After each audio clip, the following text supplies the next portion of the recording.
Hi you guys, my name is Cherita. Welcome to my channel.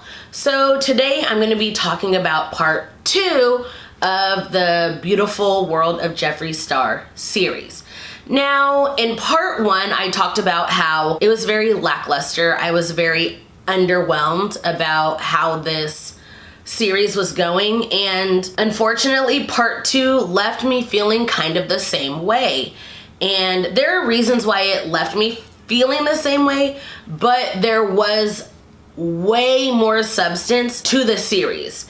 It was interesting, but it was only interesting if you haven't been following the drama since like 5 years ago. Actually, not even 5, like 3 years ago. It was also very uninteresting, again, to the people who just are not fans of Shane Dawson / Jeffree Star. So before I get into like the details of the video, make sure you click subscribe for new content just about every week, and do not forget to link up with me on my social media. All of that information will be down below in the description box. So the first thing I'm gonna do is I'm gonna go through like kind of what the entire video was about, and then I'm gonna add in like my commentary and my thoughts and opinions about the whole situation. So the video starts out with like Shane Dawson and his cringy facial expressions, you know, where he's always like, whatever facial expression he makes, a lot of like what happened in the first 10 minutes just had a lot to do with Shane Dawson and him being excited, or I don't know what feelings he feels when he makes these facial expressions,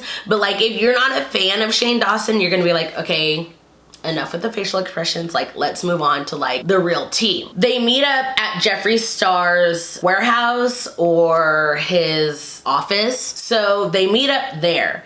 And the one thing that I truly enjoyed about Jeffree Star's like warehouse was his arcade.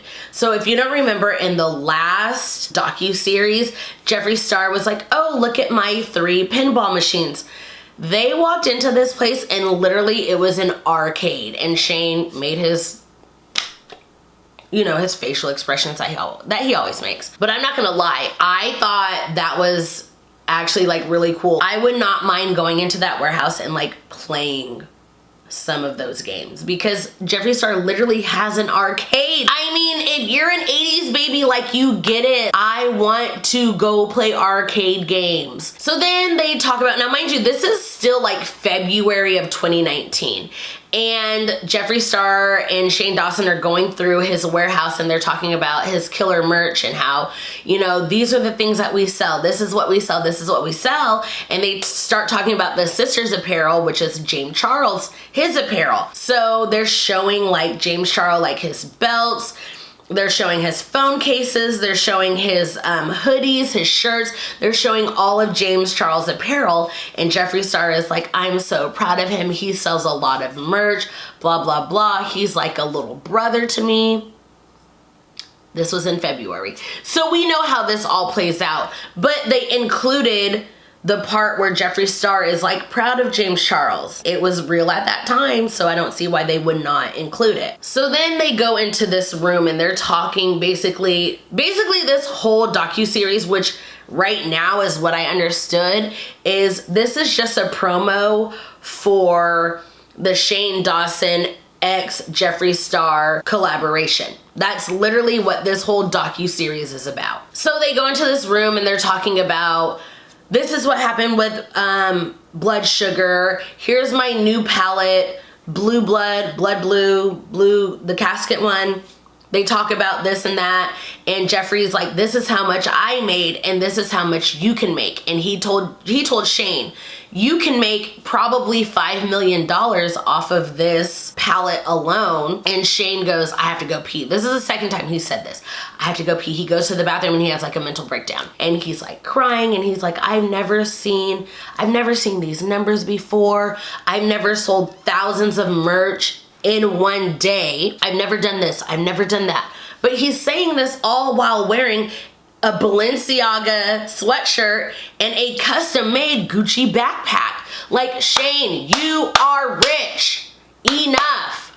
I understand that you can get more rich, which nobody's trying to stop anybody's bag. But the fact that he's crying like, oh my God, I can pay my bills in this $1,800,000 mansion while other people are struggling to pay $500 for rent and they can't feed themselves, but I can make $5 million off of one collab.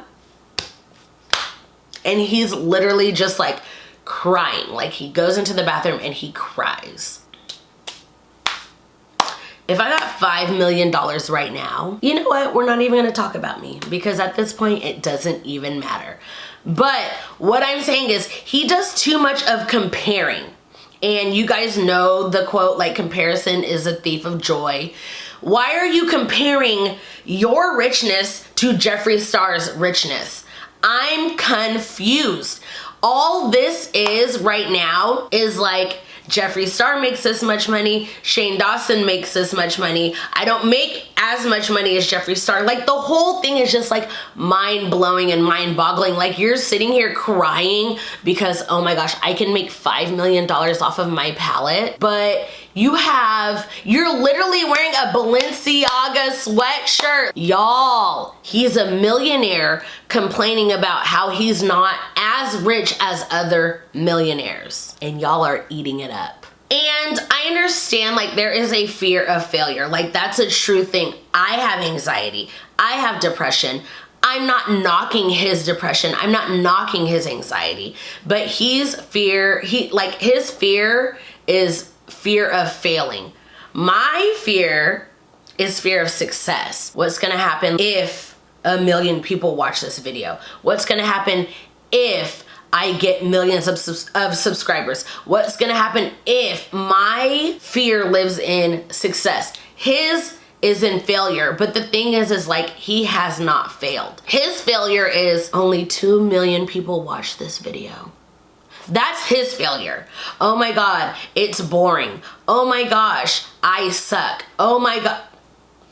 Shane, you have 22 million subscribers. How much failure is that? And people are literally watching him and they're at home crying with him, but they have 100,000 subscribers. Oh, Shane, I'm so sad for you and your lack of success.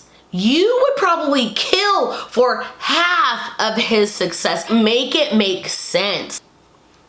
So anyways, I'm not a fan of Jeffree, but if I were to say that Jeffree is not a smart man, if I was to say that Jeffree is not a successful businessman, that would literally be hate on my part. Jeffree is smart. Jeffree's not stupid. Jeffree is a brilliant man when it comes to business. He's telling Shane, your palette is gonna be sold on my site. You get 70%, I get 30%. But let's take it further.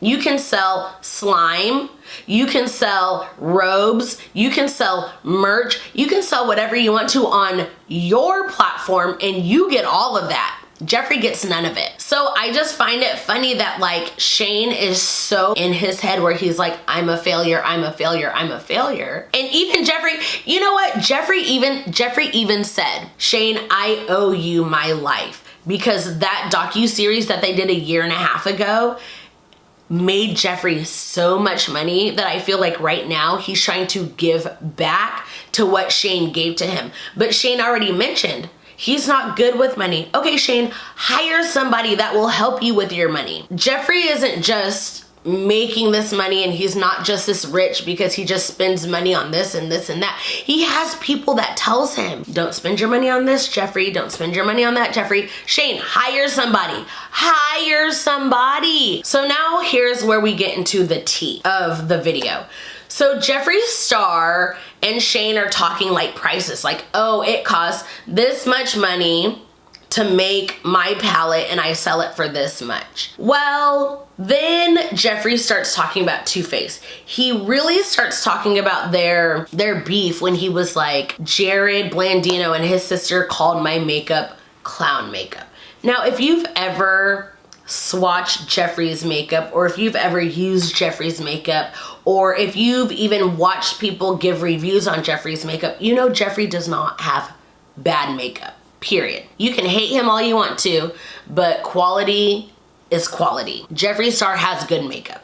And Jared called it clown makeup. So Jeffree was like, well, I don't like you, I don't respect you, you're no longer my friend. But then he decided to throw Jared under the bus. Now here's a problem that I have. Jeffree talked about this 3 years ago. He went on this huge Snapchat rant, and Sanders Kennedy has it all on his video from like 3 years ago, and Jeffree was like, oh, Two-Face, since you want to be like this is what you did to Nicki. This is this is that. However, now this is back in the day when Sam, here for the tea, was putting out videos regularly. Sam had posted a video and was like, everything Sanders said was true about Nicki only getting like $50,000, and Jeffree said that he's gonna come out with the receipts.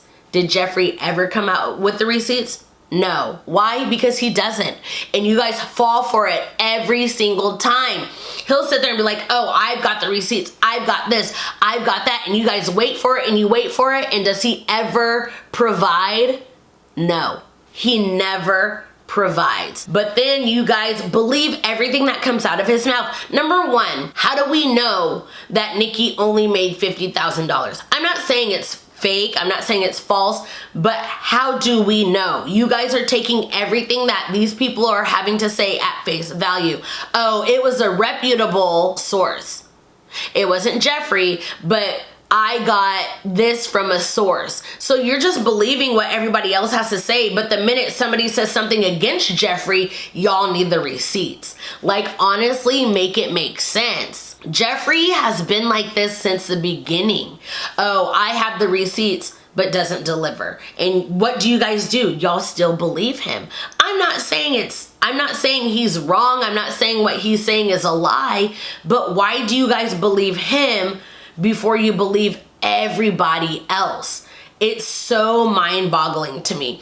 And people are like, well, I didn't get into drama until about 2 years ago. Okay, so if you're really into drama, how come y'all didn't look up what Two-Face did 5 years ago before you got into drama? If you are truly into drama, how come y'all didn't look up what Shane Dawson did 10 years ago? If you guys are really into drama, why didn't you guys look up these things? Because you don't care. You care about what's happening right now. And Two-Faced, I mean, they had their Rich Lives Matter scandal with the cake and everything. Y'all really truly didn't care about, you know, the cake saying Rich Lives Matter. Y'all were just trying to tear Jackie down because she didn't say anything about it. But fast forward to a year later, and y'all faves is saying the N-word. It doesn't matter how long ago he or she said it. They're saying the N-word, and you guys are like, oh, that was long ago. It didn't matter. They already... I'm just gonna need y'all to keep the same energy. And that's on period. That's on period. If you guys truly cared about drama, if you guys truly cared about people's morals, you guys would go back and see what they had to say back then. I'm not saying Two-Face was wrong or right, because number one, we truly don't know if Nicki was paid the $50,000, and we also don't know if Two-Face made $10 million, because what we do know is Two-Face with Nicki Tutorial's palette, a lot of people did not like the palette and they sent it back. We know that. They were not happy with it. Of course, Nicki got the short end of the stick because it was her name on that palette. But Nicki, at this point in time, is thriving, living her life. She doesn't bring up what happened with that collab. Nothing. But who's to say those numbers are correct? I want to know, because I can tell you nobody has provided receipts. Now, if somewhere in this series Jeffree provides receipts, okay, cool, I'll take everything that I have to say back. But let's be honest. Part 2, it had substance, it had a lot more substance, but it still just did not really catch my attention the way that I wanted it to. Part 3 is called drama something something something. I saw the word drama and I was like, okay, I expect this to be filled with tea, and I'm hoping to like catch something that it's gonna like get my life, but we'll see. Let me know what you guys thought about part 2 of this series. Let me know in the comments below. If you enjoyed this video, make sure you give it a big thumbs up. That helps me out a lot. Once again, click subscribe for new content every week, and do not forget to link up with me on my social media. I'm very, very active on Twitter, so let's be friends. And until my next video, I'll see you guys later.